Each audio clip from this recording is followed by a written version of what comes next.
With this update, we can relax after a mess the last one was. Savor this update period while it lasts, cause the next month update will break the balance of this game.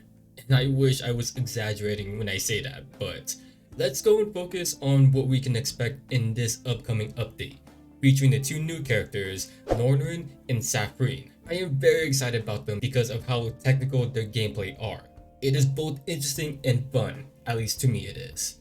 In my opinion, it makes them sort of flashy, like it gives them flair. So I am really invested in them. I want to go over Nornorin first because she has been on my radar for quite a long time. She is physical, who is part of the glowy strategy and meteor faction, can either be infantry or aquatic that needs Pressia for a defense bond. Her talent increases her damage at the end of action. If in water, she restores HP based on her attack. If it exceeds her max HP, then it converts into a shield up to 25% of it. The end of action can select any tiles within 5 blocks around to activate tidal wave summoning. It pushes the enemy and herself up to 3 blocks away in a 3 straight line by 2 tiles, and causes affected tiles to gain the full tide effect for 2 turns, whereas these tiles acts like the water terrain. If the talent skill causes a displacement, she gets to act again, which has a cooldown. I really like the idea of how her shield works, plus the fact that she will get to act again multiple times. That whole displacement thing is really sneaky, dragging out the opponent out of guard range in order to take them out. So you can see that she does want to be at 6 stars, which is absolutely brutal. But if you just want to try out Nornorin, if you're interested in her kit, but don't want to go too far deep into her, then I would recommend having her at 4 stars. But if you really want to give Nornorin a shot, then 6 stars. She has this 1C skill that is used to get 2 blocks to avoid mobility reduction when passing through water-related terrains for 2 turns, and acts again 2 blocks. Using this, you cannot use her talent skill. I mean, fair play on that one. I'm surprised that they didn't just say screw it, let her do it anyways, since they are letting it loose when it comes to making these OP characters recently. And even then, feel like it wouldn't make Nornorin that OP. Her 2C is an AoE that hits within 2 blocks that disables at-the-gun effects and applies the full tide terrain. The buff is really valuable in PvP since we have so many at-the-guns characters, but it can be used to set up her mobility. Her 3C has a passive that ignores 20% defense in water, and the armor is disabled in PvP, but it'll be 25% defense in PvE for 2 turns. It's a single target skill that gives her a command effect where, before battle, enemies in water within 3 blocks have all their stats reduced by 10% and attack last, which lasts for 2 turns and can deal AoE damage in a ring, but in water, the damage and range of the AoE is doubled. Nornorin being a mixed attacker with outstanding mobility on certain maps, who then can zone like crazy to be just as dangerous as an assassin. Nornorin should be someone to be feared, otherwise she'll drag out whatever it is and perform a sneaky kill. Even if those water tiles don't exist, she does have the ability to place her own, but that does require her to set up for her to really get going, and I can get that will be kinda annoying. Even with the secondary effect of slowing down grounded units. So that means she technically can still be safe engaging the enemies due to her tiles and with the 3C command effect, especially with how physically bulky aquatic units are. She does have self-healing and has a shield. But if you plan on using Nornorin, you have to have a mechanical understanding on how her gameplay works, and be warned that she can be countered from displacement immunity, just keep in mind. The thing is, she has to be really close to make her talent successful, which is why she wants to be on maps where there's already many water tiles, cause having setup characters can be complicated, especially for someone like Nornorin, whose gameplay is required to be understood. So in PvP, it's a lot of places where characters really shine, since it's a place where you have to fully make use of their kit, but it's not like she's a must-have in the format. You can skip her. In PvE, if you just need a solid damage dealer, then she's not too bad. She's strong and tanky, but you got better options. The next character is Safreen. I underestimated this character at first, maybe because I truly didn't know what she was capable of, but I was blown away with just what she can truly do. She also has a mechanical gameplay that takes some time to understand to get used to, worse than Nornorin. She's magic that's part of the Origin Mythical Rebirth faction, who can either be mage or holy class that will need Varelia for her defense bond. Her talent increases her int, She starts off with Elemental Affinity. For each ally with it, her range increases up to 3 and does more damage. After using a skill, she summons a spirit that inherits that skill that was used and obtains 100% of her stats. 2 of these summons can only exist at a time.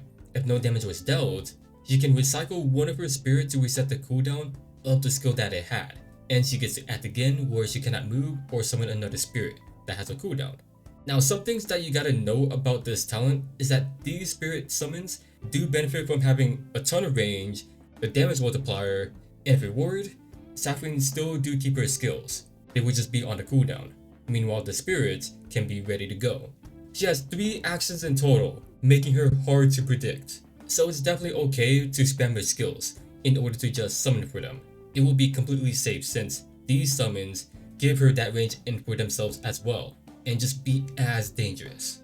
But let's check out the skills that she can inherit with these summons. Her 1C has a passive that is used to switch places with the ally with Elemental Affinity. It's an assist skill to allow her to get a shield that lasts for 2 turns. That is going to be insane when you consider her spirit can swap her into position to attack alongside her summon. She's going to have a lot of synergy with these guys. Her 2C is a single target that ignores up to 30% magic defense with each ally with Elemental Affinity. Afterwards, she gets a shield for 2 turns and even melee soldiers can attack with. So yeah, make sure that she stacks up on a ton of int. It's one of the best methods and easiest way to increase your odds at surviving since there is no cap to it. The 3C passive is an AoE that applies a special terrain for 2 rounds. If the enemy is on the forest or plane, they cannot act again. If the spirit moves towards it, then they avoid mobility reduction. So if you guys still don't get it, let me explain it in a simple way to hopefully help you guys understand.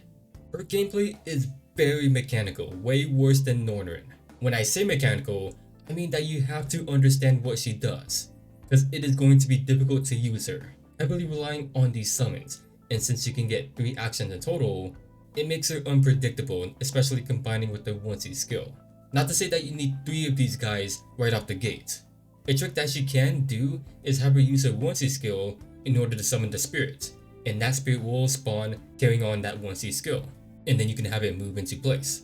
Then on the next turn, that summon can swap with Safreen so that she can use, like let's say, her 3C AoE skill to hit insanely hard. So she can have 2 of these things that will then spawn her second summon from her 3C, and when that happens, that will be her last Elemental Affinity, so that means more range and more damage. Meaning that this summon will inherit that 3C AoE so that it can hit even more harder and further away. Another thing that she can do is have the ability to tank bust. I've seen it like twice, where she absolutely decimated the Lightbringer with her summon swap, and that summon was also able to take out the Lightbringer. And it makes sense too why she was able to achieve that, because her 2C can scale a lot. Or a third option, like let's say Safreen goes for an attack first, and then you can have the summon with the 1C skill swap her back into a safe position for a hit and run.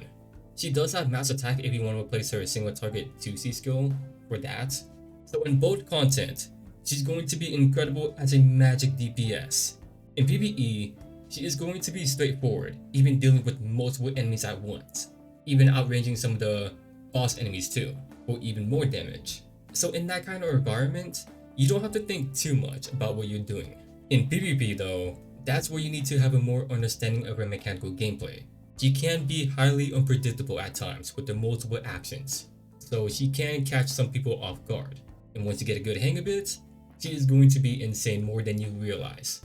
So in this update, we'll be receiving our last batch of 4 new soldiers. Starting off with the Lancer one, it does have water movement while also receiving 4 of the aquatic training ground Thxs. They have increased defense, and after battle, it puts the enemy in water. I find this really cool. It's a great concept that they're playing around with, but to get the most of their damage, they need to be in water, because these guys are like a mix in between with their defensive and offensive capability. Second soldier is a demon. When not in water, their attack increases. At the end of action, enemies within 2 blocks take fixed damage, and when the enemies also end their turn, which is absolutely ridiculous. Heavily boosting characters like Z2 since some of the most oppressive characters can use them. Might be like one of the best offensive soldiers in the game. They just deal way too much. Third one is an infantry. Their attack and defense gets boosted, and their attack gets even more when in forest, mountain, plains along with self-healing. If they didn't rely so much on those terrains, they would have been insanely good to put on. They're especially missing out on those healings. So what they did for the new cavalry soldier is that they literally just made it better. Attack and defense are the same as the other one, but when you enter battle, they take less damage and heal before battle. You guys see that huge difference? No real conditions on them, and that self-healing is insanely strong as always, and overall quite balanced everywhere else. The exclusive equipment in this update is a helmet for Tyrantel. It spells 1 buff from the enemy before battle if they have his talent debuff, and heals 30% of damage dealt after battle. If that enemy dies, he can choose an additional target to apply his talent debuff. This makes Tyrantel a bit more self-sufficient. With Tyrantel being one of, if not the strongest tank in the game, with his damage mitigation being top-notch, being really strong and buffing himself up, when you add healing to the mix of it, it will practically make him feel unkillable. For the casting skills, first one is for Polly. For each enemy hit by her skill, the cooldown is reduced up to 3. I mean, this does make her 2C spammable, but typically when she's rushing at the enemy, you expect her to be dead in that situation, because Polly is the booster with the 2C. That's all she ever wants to do, and that's that. Second is Rozen. Her crystal heal lasts a turn longer, and when it's applied from a 3C, it cannot be removed. I mean, I never found it an issue with her. At least that healing part has a better uptime, even though it's like 1 turn longer, which I can see with her 2C. But there was never really an issue with Rozen in my opinion. Like, I think she is fine just the way she is, but not a bad buff overall. Like, I can see how this could be useful. Third is Werner Dime. After using her as maneuver skill, you can act again as a 1 turn cooldown. With how ridiculous his zoning is, it is great. He can now go for the assassination kills on those unbuffed enemies, because he is someone who needs buffs in order to kill things.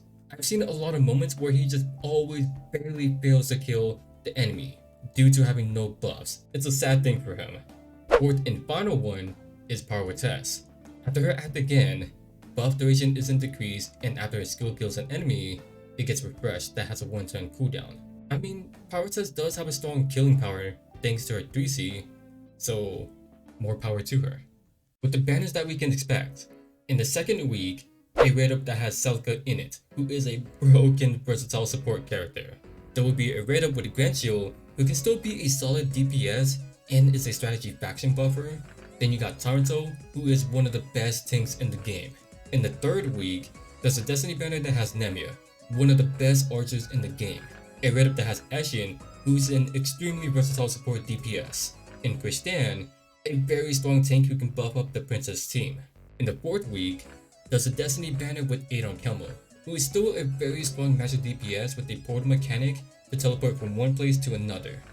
As for the content that we can expect, a login event, Captain Mac's trading house, more Odyssey content, we can now use multiple burgers and salads at once, which is quite nice. Now, if you want to do friendly Apex Arena, there will be a random map button, thankfully. A lot of people was asking for this. A new type of content that might be one of the biggest events that we have ever gotten is the Blood Moon Eden. Apparently it's supposed to be even bigger than the Endless Voyage, and I didn't think that was even possible. There will be 4 territories in total, each one having about like 7 different kinds of event before proceeding to a new one. These things that you get called Blood Pact that will belong to a certain faction, and that will be used to make characters in those factions much more stronger by reaching the activation requirements. You'll get characters, and from what I've seen, you'll be given R and SR characters in the lower levels before you start getting some of the better stuff as you progress. There are themes to this based on the faction that you chose to increase its level and the character in that respect, so you can have a team entirely based on the Legion of Glory. You still have most of the same mechanics such as single star level and even something new like casting skills as well. Only characters with these blood packs can fight and even equip multiple talent and replace some skills. It is very different because you have to steal them from characters that you obtain throughout playing it. Equipping higher skill costs is different here as you need to upgrade these blood packs, and by using characters of the same faction makes those even stronger. Another thing they added to improve your experience is by adding class mastery stones. At the end, You got the usual challenge stages, but there are 4 of them, and there will be these things to increase the difficulty. You will be encouraged to enable them so that you get more points for the extra rewards. So yeah, you can expect new and returning types of mechanic in there, such as using coins to purchase enhancements, fighting a powerful boss to earn a relic so that you have a strong advantage in battle, and even resetting your progress. That's about the general gist of things. If you want to see more info about this Blood Moon event, I will have a link to the Banner's News Discord. All you gotta do is go to the CN News section and scroll up until you find it. And also a website where you can read about it as well. It's where I found the info that I'm sharing with you guys, so I want to make sure that I'm always giving credit to these things. I only saw a sneak peek of its gameplay, and honestly, it looks really great. And who knows, it might be my new #1 favorite event in Langrisser. I cannot absolutely wait to try this thing out. With the new skins that should be releasing in Echo Light for both Nornorin and Safreen, I am really digging the pirate theme that is going on with Nornorin. I think it's the first of its kind too, which makes it all the more special, something like that. Safreen looks great as well. It's just a nice looking skin that I can appreciate. We'll be getting a Valentine skin for Nemia, alongside the other ones for a rerun. Then you got a Matcha Lotto skin for Milk, which her name really stands out. Alright, so that was about everything, if not most everything that the global side of Langrisser will be getting. And as you guys should know, with global being global, some things may get changed, some may get added. It's just how they work. You know, we get things that are completely different from CN. But with this update coming around, many people will be skipping Nornorin and Safreen. Not that they're terrible by all means, they are very great characters that do take some time to understand. I get that it can turn people off, but overall they're nothing too eye-opening, even with me hyping them up. But the major reason is that LLR Vargas will be releasing next month, who will completely break the game. Undoubtedly the most unfair character that you will ever see. If you guys thought that Ilya was a mess, just wait until he's finally out. It is not going to be fun. Other than that, I am very excited for both Nornorin and Safreen. They have a very interesting and fun game style that I just really click with, so I'm gonna do whatever I can to make them work. I'm gonna be grinding like crazy on all the content that I've been slacking on. Catching up on the story and the Odyssey game mode to get as much crystals and vouchers that I can, because I'm gonna be going all in on that banner. And yeah, you heard me right, I will be using all that I have on them. Another thing that I cannot wait for is the Blood Moon event, and I really do hope that it blows my expectation as a better version of the Endless Voyage. For the longest time, I truly didn't think that there was ever going to be anything that could rival it. So yeah, with this update, I am really hyped. More hyped up than anything that we've gotten recently. We're actually getting characters that are fun, and most importantly balanced, and a new type of Endless Voyage. It is going to be great. But that's all I got. If you guys did enjoy this video, feel free to like, subscribe, want to see more, and feel free to let me know down in the comments how you guys feel about this update. You know, are you guys excited about the 2 new characters just as much as I am, even the Blood Moon event, or is there anything else that you want to talk about? Because from here on this moment, I cannot say for certain about what is there to come when Vargas shows up. Because once Vargas makes his debut, he is going to change everything. So savor this update period while it lasts, until that day comes. I think the day when he finally shows up, I might start losing my mind. Ilya was our first shift, and quickly after that is him. I don't even know what to say anymore, guys. So yeah, thanks for watching. Your fellow Z.